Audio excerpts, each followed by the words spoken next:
Il est 19h45 partout en Côte d'Ivoire. À présent, le titre de ce lundi 16 novembre 2021. L'opération de déguerpissement à Abidjan poursuit son cours après les communes d'Abobo et de Yopougon, cap sur le quartier de Koumassi. Toujours à Koumassi, les populations doivent-elles se lamenter ou se réjouir des casses lorsqu'on parle de développement? Les réponses dans ce journal.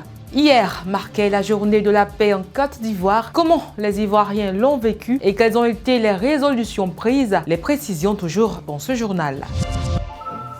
Bonsoir à tous, heureuse de vous retrouver. Après les populations de Yopougon, c'est le tour de celle de Koumassi-Fanny de vivre de plein pied le déguerpissement. Suite à un vaste projet de libération des emprises d'eau dans la commune, plusieurs maisons ont été détruites ce mardi matin. Le compte rendu avec Denis Kouman.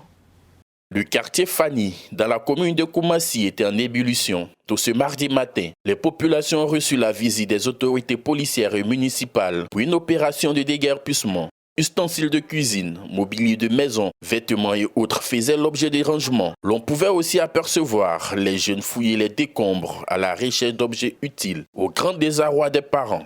Moi, je n'ai pas prévenu. Jusqu'à matin, on a ramassé tout. Personne n'a pas pris son bagage. Tout bagage, il est resté dedans. On n'a rien pris, tout est cassé. Ce matin, nous, je suis pris à partir de 6h, 7 à partir de 5h, 6h.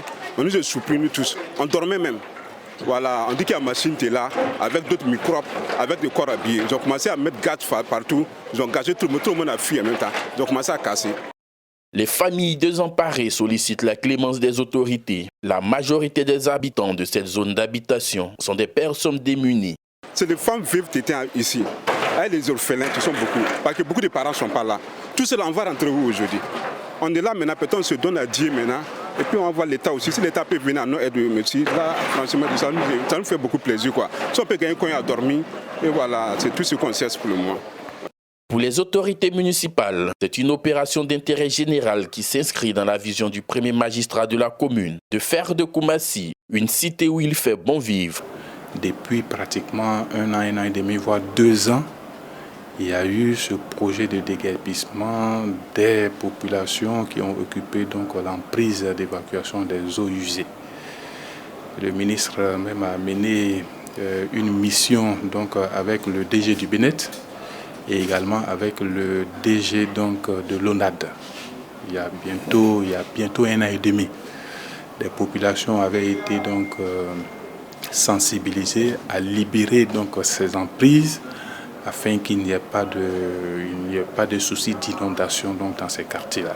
Utilité publique d'accord, mais que faire de ces dizaines d'enfants inscrits dans les écoles aux alentours et dont les familles déjà démunies sont contraintes au déménagement? Pour avoir fière allure, il faut nécessairement passer par des démolitions, alors que certains se lamentent parce que victimes, d'autres estiment que c'est l'ultime moyen pour accéder à un développement infrastructurel. Christian Gokra. Des promotions immobilières, des magasins ultra-modernes pour sectoriser les commerces, des ronds-points pour désengorger la circulation et embellir l'espace. Ce beau paysage n'est tout autre que la commune de Koumassi, dont l'embellissement s'inscrit dans le projet de développement entrepris par la municipalité. Pour les populations, ce projet est salutaire malgré ses conséquences enregistrées pour certains. La Côte d'Ivoire moderne, ce n'est pas pour une seule personne. Ça n'appartient pas à moi ni à vous, mais c'est nos enfants qui sont derrière pendant 50 ans. Moi, je suis rentré en fonction à 27 ans aux grands travaux. Mais les caprices, on les a supportés. En construisant la côte, on a eu même du retard avec le tramway, avec les bateaux-bus, alors que tout ça c'est écrit sur papier. Mais pourquoi aujourd'hui on veut nous enfreindre à ça? On veut des quartiers modernes à l'image. Oui, là-bas c'est bon, Ghana, non, mais il faut qu'on implante. Il faut exporter ce qui est bon. Henri Aka, ancien des grands travaux, encourage le projet de développement entrepris par la mairie de Koumassi. Par la même occasion, il exhorte les populations à plus de responsabilités pour un développement. On veut embellir, mais il faut casser les œufs aussi. Je les ai dit très tôt depuis hier. Arrangez vous-même parce que la Côte d'Ivoire est la Côte d'Ivoire moderne. La Côte d'Ivoire du mouvement, ce n'est plus le passé. Aujourd'hui, nous là, on a plus de force. On va vous gérer à aider les maires, les députés à aménager tout ce qu'il faut pour améliorer nos conditions de vie. Ça, il faut l'accepter. La commune de Koumassi affiche fière allure depuis plusieurs années. Une avancée infrastructurelle qui se poursuit encore malgré les dommages collatéraux sur les populations. Pour l'heure, elle est citée un exemple parmi les communes du district d'Abidjan. Si l'habitat est un problème récurrent, l'insécurité n'en demeure pas moins. C'est le cas du commissariat du 2e arrondissement d'Abengourou qui a été saccagé ce lundi par des manifestants en colère. En effet, un motocycliste en manifestant un refus d'obtempérer pour échapper au contrôle a été percuté par un taxi. Il a été admis au CHR d'Abengourou où il a reçu des soins appropriés. Mais une bande de jeunes révoltés ont fait circuler la rumeur de son décès et se sont rendus dans les locaux du commissariat pour vandaliser tous les bureaux. La fête de la paix a été célébrée hier 15 novembre, comme chaque année, sur toute l'étendue du territoire. Mais au-delà de cette célébration, que retiennent les Ivoiriens? La réponse nous est donnée au micro de Sylvain Talla. Elle est désormais derrière nous, la journée nationale consacrée à la paix. Nous a-t-elle pour autant impacté ou est-ce une routine, un effet de mode? Je ne pense pas que ce soit un effet de mode. Je pense que c'est un processus. Voilà, comme le père fondateur l'a dit, la paix n'est pas un vain mot, c'est un comportement. Voilà, et ce comportement-là, je pense qu'il prend du temps pour être vraiment accepté, pour être vraiment mis en marche. Pour ces jeunes femmes, la paix dans le courant de nos vies n'est pas perceptible. Je voudrais qu'il y ait la paix, une vraie paix pour la Côte d'Ivoire. Parce que je ne vois pas la paix. Il faut que nous soyons unis pour que la Côte d'Ivoire soit bénie. Vraiment, je veux vraiment la paix. Mais ils sont nombreux à penser que la paix doit être d'abord intérieure, un processus, toute une démarche. La paix, ce n'est pas un vain mot. Nous pensons quand même que notre président n'a pas menti. C'est effectivement un comportement et nous souhaitons que tous les Ivoiriens vivent ce comportement qui pourrait amener la vraie paix. Car la paix, elle doit être d'abord intérieure. Cela ne veut pas dire qu'il n'y aura pas d'incompréhension ou de problèmes de personnes. Mais cela doit nous amener à comprendre que même s'il y a problème, nous devons nous pardonner. Nous devons être justes l'un vers l'autre et créer la paix pour que nous puissions vivre ensemble le plus longtemps possible dans la paix, pour la paix, avec nous-mêmes et les autres. Vivre la paix en somme, c'est gravir certains niveaux de comportement et d'attitude. C'est à force de convoitise, à force de médisance qu'on crée tout ce qui nous sépare et tout ce qui crée un frein à la paix.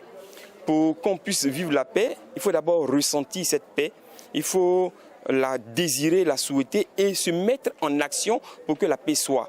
Le message est clair. Il faut éviter d'être au rendez-vous des discours sur la paix, car la culture de la paix est bien plus complexe.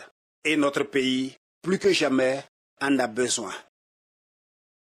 Dans cette même ambiance festive, l'espace de détente et de loisirs Potoplo Beach dans la commune d'Adiaké a organisé durant 3 jours les journées de détente et de gastronomie locale.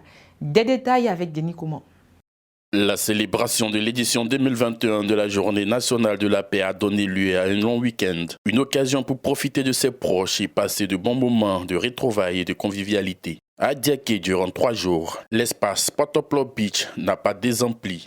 Au programme, festivités et promotion de la destination Adiaké. Nous sommes réunis ici à l'occasion de la fête nationale de la paix.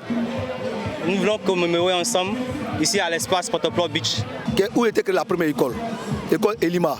Juste là, c'est pas où tu peux voir, voilà. C'est juste là-bas. L'école est là, à quelques kilomètres de Wassilo. Il y a beaucoup d'îles ici qui donnent l'envie de venir à Adiaké et tout, à signer près d'Adiaké. C'est une ville qui est paisible, une ville qui est, je vais dire, touristique d'abord, une ville qui est accueillante.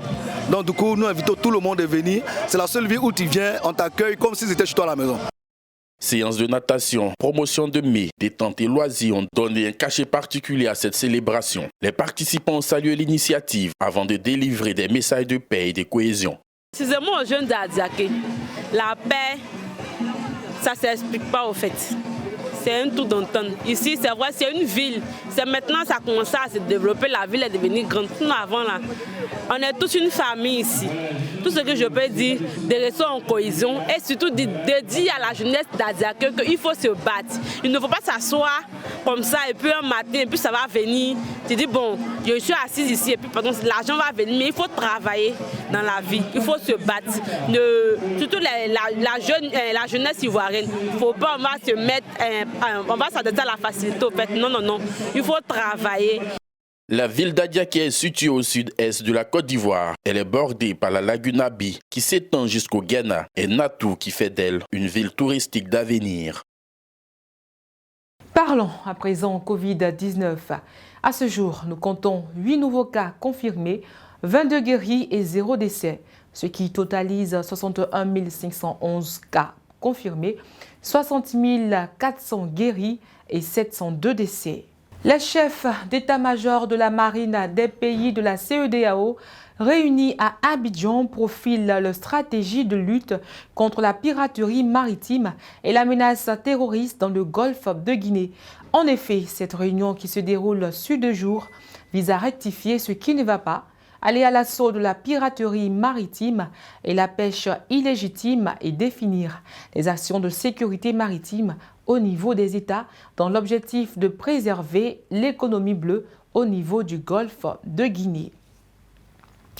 De nouvelles sanctions internationales contre la junte issues du coup d'État au Mali ont été prises par l'Union européenne suite à celles émises par la CEDEAO qui visait à sanctionner l'ensemble des responsables du retard dans l'organisation des élections le 7 novembre dernier.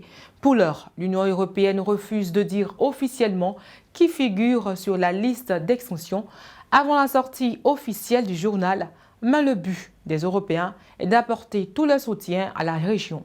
Il devrait donc emboîter le pas à la CEDEAO et pourrait viser l'ensemble des autorités de la transition au Mali. C'est ici que nous nous arrêtons pour aujourd'hui. Merci de rester fidèles à nos programmes. À demain.